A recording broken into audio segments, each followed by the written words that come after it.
जय शेरों वाली मैया की। तो गाइज़ आज का व्लॉग मैं शुरू कर रही हूँ संडे की शाम से, क्योंकि दिन में ही मैंने आपसे व्लॉग शेयर कर लिया था। मैं इतनी ज़्यादा ट्रैवल करके आई हूँ और इतनी ज़्यादा थकी हुई थी, बिल्कुल मन ही नहीं कर रहा था कि मैं मार्केट भी जाऊँ। लेकिन नेक्स्ट डे से यार नवरात्रि शुरू थी, तो ये चीज़ तो हम नहीं भूल सकते। इसलिए फिर मैं सुबह मतलब रात को चली गई मार्केट। बिल्कुल भी हिम्मत नहीं हो रही थी, खाना वाना बनाने के बाद मैं मार्केट निकल गई।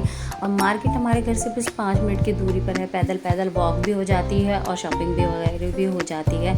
अगर कुछ खाना होता है या रात को मुझे पार्क घूमने जाना होता है तो कई बार मैं मार्केट चली जाती हूँ और कुछ खाकर, अगर थोड़ा गोलगप्पे, टिक्की, चाट, भले ये सब खाना होता है तो खाकर सीधे हम घर चले आते हैं। तो गाइस मार्केट में इतनी ज़्यादा भीड़ थी यार, मैं सोच भी नहीं सकती थी कि इतनी ज़्यादा भीड़ होगी यार। फिर मैंने बड़ी हिम्मत करके सोचा कि चलो सामान तो लें, क्योंकि दुकानदार को एक चीज़ बोल रहे थे ना, उसको सुनाई नहीं दे रहा था। क्यों उसको इसलिए सुनाई नहीं दे रहा था क्योंकि भीड़ ही इतनी ज़्यादा थी।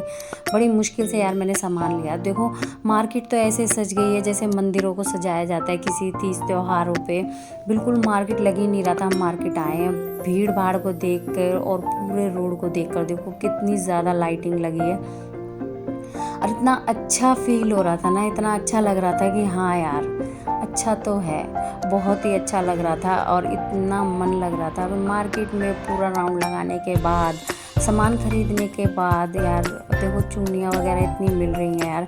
और महंगा तो बस पूछो मत। जहाँ हम पहले रहते थे वहाँ इतना ज़्यादा महंगा नहीं था। अब प्राइस हर चीज़ का इतना बढ़ चुका है। लेकिन प्राइस के साथ यार क्वांटिटी भी बढ़ा देनी चाहिए, पर वो नहीं बढ़ाते हैं। जो रेट पुरानी चीज़ों का था, चीज़ें तो उतनी ही रह गई पर रेट उससे डबल कर दिए गए। ये चीज़ मुझे बहुत ही ज़्यादा बुरी है लग।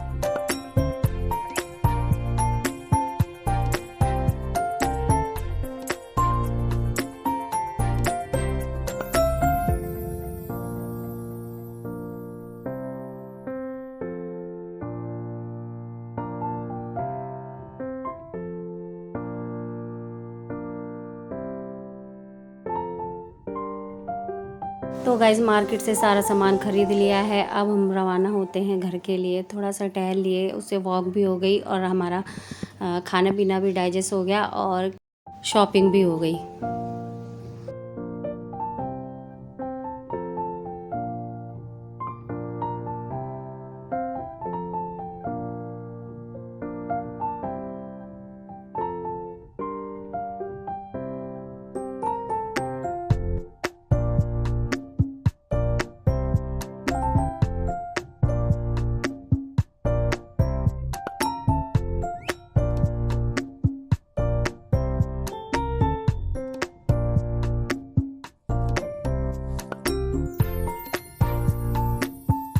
आज नेक्स्ट डे, आज है नवरात्रि का पहला दिन। अब देखो मेरी हालत कितनी ख़राब हो गई है मंदिर की। ऐसा नहीं है कि मैं रोज़ सफाई नहीं करती हूँ, पर जो तीज त्योहारों पे सफाई होती है उसकी बात ही अलग है। वो एक एक कोने को हम अच्छे तरह से साफ़ करते हैं।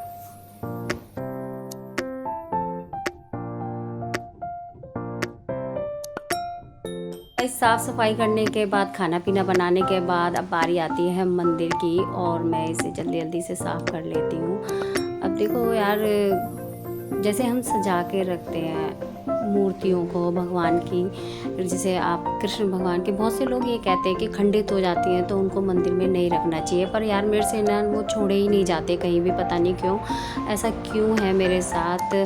अगर मैं नई तो ले आ सकती हूँ लेकिन मैं पुरानियों को कहीं नहीं छोड़ सकती। ये मेरी बहुत बड़ी प्रॉब्लम है। मुझे ऐसा लगता है कि यार ये हमारे परमात्मा हैं, ये खंडित होने के बाद भी हमारे ही हैं और हमारे सबके माता पिता हैं, हम इनको कहाँ छोड़ें। मुझे ऐसा लगता है कि ये टूटेंगे फूटेंगे, ये होगा वो होगा, तो मुझे बहुत वो दुख लगता है। इसलिए मैं उनको अपने पास ही रखती हूँ, अपने घर में, चाहे कहीं और जगह स्थान दे दूँ, पर मैं इनको बाहर कहीं नहीं छोड़ती। देखो मंदिर के पीछे कितना ज़्यादा गंदगी हो गई है यार। स्पेशली चूहे जो होते हैं ना, छोटी छोटी चूहियाँ हो रखी हैं, वो ना अंदर ले जाती हैं खींच के चीज़ों को। मैं बहुत चीज़ों को सेफ्टीली रखती हूँ ताकि वो कोई चीज़ झूठी ना करें, कोई चीज़ गंदी ना करें। पर यार चूहे तो चूहे हैं, पर नहीं मानते हैं।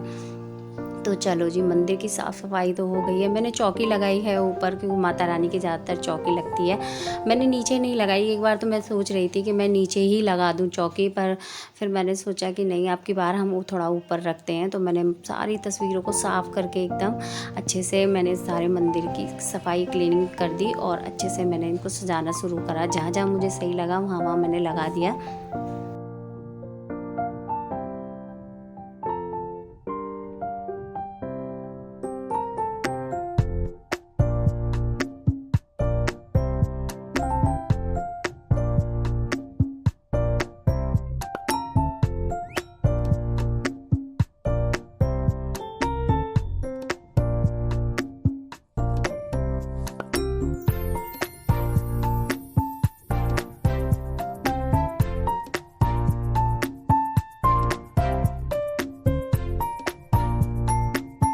यार, काम मंदिर के सफाई करते करते सही मैं 9:30 बजे लगी थी और अब 10:30 हो चुके हैं, यानी कि 1 घंटा हो चुका है और अभी मेरा काफ़ी काम रह रहा है। तो यार, इसको तो मुझे वैसे मैं नवरात्रि का एक दिन पहले ही शुरू कर लेती हूँ। रात को मैं साफ़ सफाई क्लीनिंग वगैरह सब कर देती हूँ। अगले दिन मुझे स्नान वगैरह कराना आता है भगवान जी को, पर अब की बार मैं कुछ भी नहीं कर पाई, क्योंकि यहाँ पे वहाँ से आने के बाद, प्रोग्राम में से आने के बाद फिर मैं मार्केट चली गई और मार्केट से आने के बाद घर का भी काम यार इतना हो जाता है। वैसे तो फिर तो मैं सो गई, मुझे ये याद नहीं है कि, और मैं सोई इतनी जल्दी थी कि मैं 9:30 बजे सो गई थी।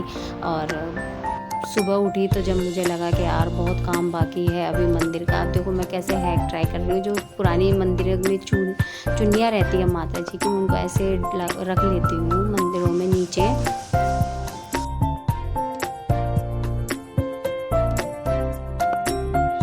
और देखो उससे स्टेपलाइज़र से मैंने अभी फ़िलहाल जुगाड़ किया है, स्टेपलाइज़र से मैं सेट कर दूँ, क्योंकि इतना टाइम नहीं है, मुझे पूजा भी करनी है, तो जल्दी जल्दी हम काम ख़त्म कर लेते हैं।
तो यार, चौकी की साफ़ सफाई कर दी है। अब मंदिर को थोड़ा सजाने का, डेकोरेट करने का मन था, तो सेलो टेप ली है मैंने, डबल साइडेड टेप जो दोनों तरफ से चिपक जाती है। अब पता नहीं ये कितनी देर टिका रहेगा, क्योंकि कील वगैरह मैं नहीं गाड़ती हूँ घर पर। देखो मैं ऐसे सजा रही हूँ, जितनी भी मेरे पास मालाएँ थी सब मैंने धो के रख ली थी 2 दिन पहले ही, सारी सफाई। वैसे मैंने जो मुझे क्लीन करने का सामान था पहले से ही, मुझे सजावट का सामान मैं पहले ही क्लीन करके रख लिया था मैंने, और मैंने इस तरीके से अपने मंदिर को सजाया। उससे बड़ा सुकून मिलता है यार। वैसे मैं इतना पूजा पाठ में बहुत ज़्यादा विश्वास भी नहीं करती हूँ। अगर आप सोचते हो कि मैं बहुत ज़्यादा पूजा पाठ करती हूँ, तो नहीं गाइस, मैं कम करती हूँ। वैसे रेगुलर मैं दोनों टाइम जोत पाती ज़रूर करती हूँ, लेकिन मैं जिनको सुनती हूँ वो यूँ कहते हैं कि यार अच्छे कार्य करो, अच्छे काम करो, किसी का दिल ना दुखाओ, हो सके तो किसी की मदद करो। अगर आप एक छोटे से जीव में भी आपको परमात्मा के दर्शन होंगे, और वही आपकी सबसे बड़ी सेवा है। भगवान कभी नहीं कहते कि आप मेरी सेवा करो, मुझे भोग लगाओ, मुझे 56 भोग लगाओ, जैसे कि अपने बड़े बूढ़ों की सेवा करो, या किसी जीव की, किसी भूखे का, अगर आप इस लायक हो कि आप कर सकते हो तो आपको करना चाहिए। तो मैं इन चीज़ों को ज़्यादा मान्यता देती हूँ।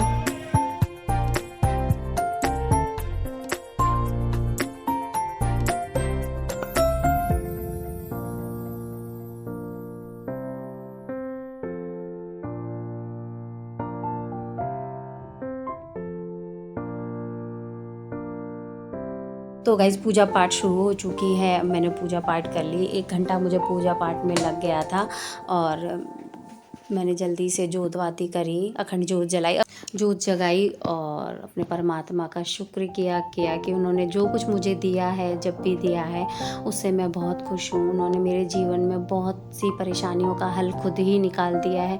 हमें ना उनसे मांगने की ज़रूरत कभी नहीं पड़ती, वो हमारे लिए हमेशा डिसाइड करके रखते हैं। अगर हम बार बार उनसे एक ही चीज़ मांग रहे हैं, भगवान हमें घर दे दो, भगवान हमें ये दे दो, भगवान हमें गाड़ी दे दो, भगवान हमें बेटा दे दो, भगवान हमें पोता दे दो, तो ये उनका अपमान है, क्योंकि वो खुद ही हमारे लिए हमारे माता पिता हैं। वो हमारे सुख दुख में सब में भागी हैं। वो हमारे लिए सब चीज़ करते हैं जो हमारे लिए भला हो। तो मैं हमेशा परमात्मा से यही दुआ करती हूँ कि आप सब भी खुश रहें, जो भी हैं परमात्मा सबके साथ भली करे, जिसके हम हकदार हैं उसको हमें परमात्मा दे।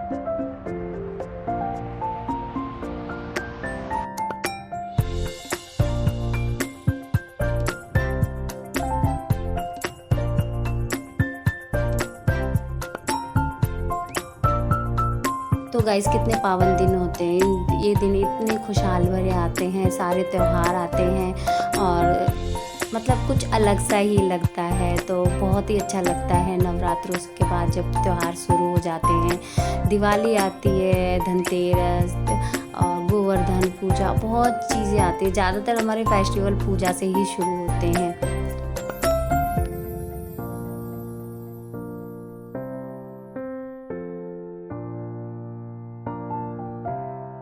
तो गाइज़ मेरी पूजा पाठ ख़त्म हो चुकी है। तो जय माता की, परमात्मा आपको खुश रखे और खुश रहें आप। तो मिलेंगे नेक्स्ट वीडियो में, जब तक के लिए जय माता की।